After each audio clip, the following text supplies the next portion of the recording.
তো আমরা কিভাবে স্ক্রিপ্ট থেকে এআই ইউজ করে থাম্বনেল বানাই, সেই থাম্বনেলগুলো আজকে কিভাবে বানাই সেটা দেখানোর চেষ্টা করব। আমার প্রথমে এখানে দেয়া আছে, একটা স্ক্রিপ্ট দেয়া আছে। আমি এটা হচ্ছে আমার একটা এআই এজেন্ট আছে, সেটা হইতেছে মানুষের একটা এআই এজেন্ট, ওকে আমি নাম দিয়েছি হচ্ছে ববো। ওকে দিয়ে আমি সেই স্ক্রিপ্টটা লেখাইছি। আর ওকে এটাও বলছি যে তুমি আলাদা আলাদা করে আমাকে কয়েকটা থাম্বনেলের আইডিয়া দিবা।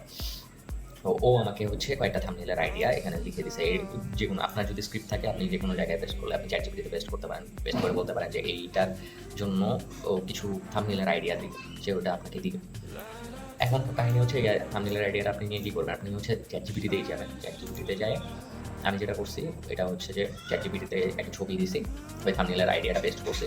এখন আপনার যে চ্যাটজিপিটিতে যদি আপনি যে প্লাস আইকনে ক্লিক করেন, আপনি এখানে প্লাস আইকনে ক্লিক করলে দেখতে পারবেন যে ক্রিয়েট ইমেজ। আমার লিমিট শেষ, আমার যতগুলো বানানো ছিল মানে একদিনে যতটা বানানো যায় ওটা শেষ করে ফেলছি। ক্রিয়েট ইমেজে চাপ দিবেন। ওদের এখনকার যে ইমেজ মডেলটা আনছে এটা দারুণ, আমার কাছে ভালো লাগছে। যতগুলো থাম্বনেল বানাইছি ততগুলোই ভালো লাগছে।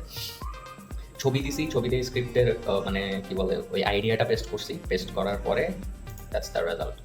এটা একটা পরে ওখানে কয়েকটা আইডিয়া ছিল, কিন্তু এটা হচ্ছে একটার রেজাল্ট। এটা হচ্ছে সেকেন্ড একটা থাম্বনেলের রেজাল্ট। এটা হচ্ছে থার্ড। মানে আমার যে ভিডিওটার স্ক্রিপ্ট লেখা আছে ওইটার জন্য এই থাম্বনেলটা আমার কাছে সবচেয়ে বেশি ভালো লাগছে। And so super. আপনার কিছু করতে হবে না, আপনার স্ক্রিপ্টটা নিয়ে চ্যাটজিপিটিকে পেস্ট করেন, ওকেই বলেন যে 2-3টা আইডিয়া দিতে থাম্বনেলের। দেন ওই আইডিয়া নিয়েই আবার ওর ওই ক্রিয়েট ইমেজ অপশনে যায়, ওকেই বলেন যে হচ্ছে থাম্বনেল বানাই দিতে। এটা করতে আমার বেশিক্ষণ লাগে নাই, আমার মনে হয় 5 মিনিট সর্বোচ্চ সময় লাগছে।